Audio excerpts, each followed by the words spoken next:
ಮಸಾಲ ಪಡ್ಡು ಮಾಡೋದನ್ನು ತೋರಿಸ್ತಾ ಇದ್ದೀನಿ. ಮಸಾಲ ಪಡ್ಡಿಗೆ ಹಾಕೋ ಸಾಮಗ್ರಿಗಳನ್ನು ತೋರಿಸ್ತಾ ಇದ್ದೀನಿ. ದಯವಿಟ್ಟು ಪೂರ್ತಿ ನೋಡಿ, ಸಬ್ಸ್ಕ್ರೈಬ್ ಮಾಡಿ, ಸಪೋರ್ಟ್ ಮಾಡಿ. ಮೊದಲಿಗೆ 1 ಕಪ್ಪು ಉದ್ದಿನಬೇಳೆ, ಇದೇ ಕಪ್ಪಿಂದ 3 ಗ್ಲಾಸ್ ಅಕ್ಕಿ.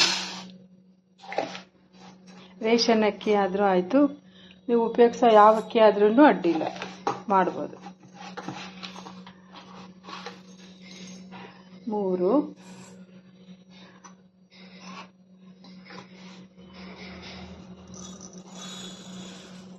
4 ಗ್ಲಾಸ್ ಅಕ್ಕಿಗೆ 1 ಗ್ಲಾಸು ಉದ್ದಿನಬೇಳೆ,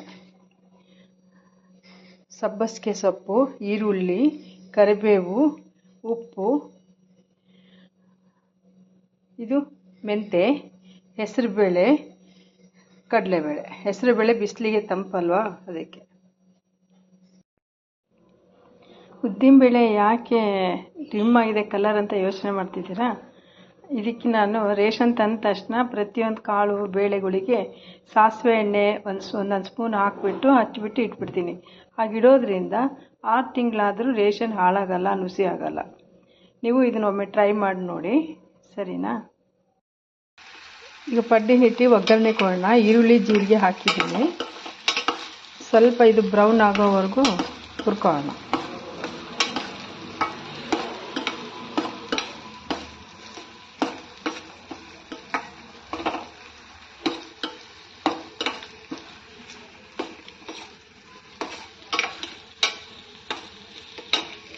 ಈಗ ಸಬ್ಬಸಿಗೆ ಸೊಪ್ಪು ಹಾಕೋಣ.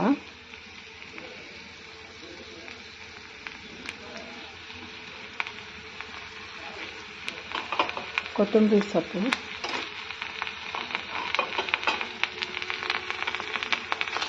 ಇದನ್ನು ಸ್ವಲ್ಪ ಬಾಡಿಸ್ಕೊಳ್ಳೋಣ.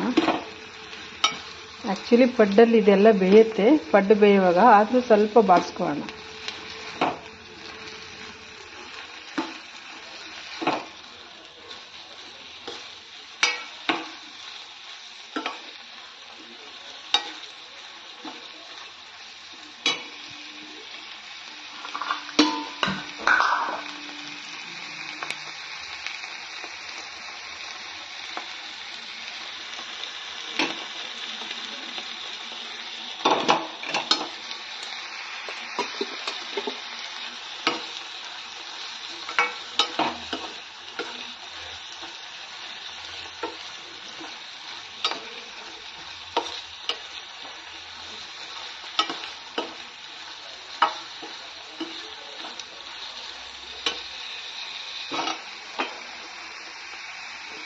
ಈಗ ಇದನ್ನು ಆಫ್ ಮಾಡ್ತೀನಿ ಸ್ಟವ್. ಇದು ಸ್ವಲ್ಪ ತಣ್ಣಗಾದ್ಮೇಲೆ ಈಗ ಪಡ್ಡಿನ ಹಿಟ್ಟಿಗೆ ಒಗ್ಗರಣೆ ಸೇರಿಸೋಣ.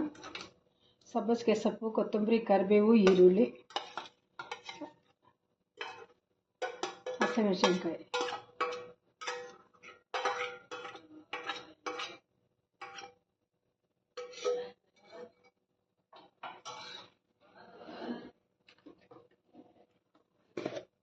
ಸ್ವಲ್ಪ ಸೋಡಾ ಹಾಕೋಣ.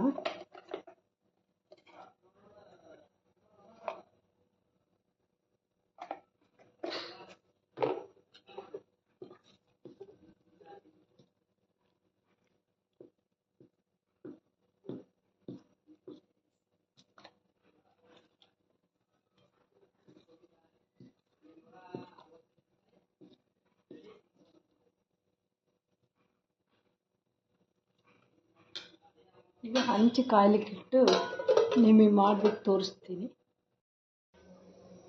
ಈಗ ನೆನೆ ಹಾಕಿದ ಅಕ್ಕಿ ಮತ್ತು ಉದ್ದಿನಬೇಳೆ, ಕಡಲೆಬೇಳೆ, ಮೆಂತೆ ಇದಿಷ್ಟನ್ನು 5 ತಾಸು ನೆನೆಸ್ಬಿಟ್ಟು ರುಬ್ಕೊಂಡಿದ್ದೀನಿ. 1 ನೈಟ್ ಬಿಟ್ಟಿದ್ದೀನಿ. ಮತ್ತು ಈಗ ಇದಕ್ಕೆ ಸಬ್ಬಸಿಗೆ ಸೊಪ್ಪು, ಹಸಿಮೆಣಸಿನ್ಕಾಯಿ, ಈರುಳ್ಳಿ ಇದೆಲ್ಲ ಒಗ್ಗರಣೆ ಕೊಟ್ಟಿದ್ದೀನಿ. ಈಗ ಈ ಹಿಟ್ಟಿಗೆ ಉಪ್ಪು, ಸ್ವಲ್ಪ ಸೋಡಾ ಪುಡಿ ಹಾಕಿದ್ದೀನಿ. ಈಗ ಇದು ಪಡ್ಡು ಹಾಕ್ಲಿಕ್ಕೆ ರೆಡಿ ಆಗಿದೆ. ಈಗ ಪಡ್ಡು ಹಾಕೋಣ. ಈಗ ಪಡ್ಡು ಹಾಕಿದ್ದೀನಿ, ಎಷ್ಟು ಚೆನ್ನಾಗಿ ಬರ್ತಾ ಇದೆ ನೋಡಿ.